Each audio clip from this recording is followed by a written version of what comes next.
Bidyanondo foundation থেকে আজকে তিস্তাবাসীর জন্য একটি বাজার আয়োজন করেছি। 1 টাকায় 1000 টাকার পণ্যের বাজার। আমরা এই বাজারের নাম দিয়েছি ভালোবাসার বাজার।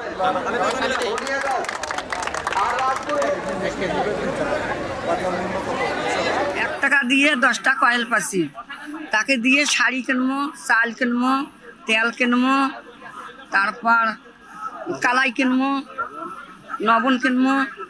বিদ্যানন্দ ফাউন্ডেশন থেকে যে আমরা দেখে দিচ্ছি আপনাদেরকে, হ্যাঁ, এটা তো আমাদেরকে সহযোগিতা করতেছে, অনেক ভালো উপকার হচ্ছে আমাদের। চাল নিলাম, কালাই নিলাম, তেল নিলাম, এখন ময়দা নিলাম। তেল নিছি, ময়দা নিছি, চিনি নিছি, খেজুরি নিছি, ডিম নিছি। আমরা গরিব মানুষ, এদের আগে এত কম টাকা এত মাল পাইছি, আমরা গরিব মানুষ খুব আনন্দিত। চাল নিছি 5 কেজি, তেলের বোতল নিছি, কালাই নিছি, ময়দা এখনো কিনি নেই। সুন্দর লাগছে, খুব ভালো হয়েছে। এইরকম পাইলে আমার সুন্দর আমার চলতে পারলাম। এলাকাবাসী সবাই খুশি যে 1 টাকার বাজারের মাধ্যমে একটা পরিবার এদের কেনাকাটার যথেষ্ট পরিমাণ জিনিস, এখানে তেল থেকে শুরু করে চাল, ডাল এবং জামা, মার্কেটিং সব কিছুই পাচ্ছে।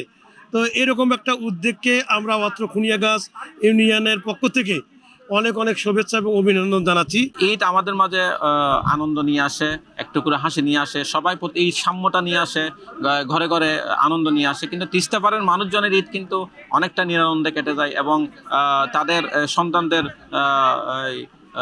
মুখের দিকে চাই অনেক অভিভাবক কি হয় হয়তো অসহায় দৃষ্টিতে তাকিয়ে থাকে এবং তাদের সেই নীরব কষ্টের পাশে দাঁড়ানোর জন্য আমরা বিদ্যানন্দ ফাউন্ডেশন থেকে আজকে তিস্তাবাসীর জন্য একটি বাজার আয়োজন করেছি। 1 টাকায় 1000 টাকার পণ্যের বাজার। আমরা এই বাজারের নাম দিয়েছি ভালোবাসার বাজার, কারণ আমরা আজকে এখানে তিস্তাপাড়ের মানুষের জন্য ভালোবাসা নিয়ে এসেছি এবং এখানে মানুষ আজকে কোনো এই ভিক্ষুক নয়, অথবা এখানে আমরা কোনো দানবীর নই। এখানে ওনারা আজকে আমরা ভালোবাসা বিলাতে এসেছি, ওনারা এখানে মাথা উঁচু করে সম্মানের সাথে আমাদের ভালোবাসাটুকু নিয়ে ঘরে ফিরে যাবেন।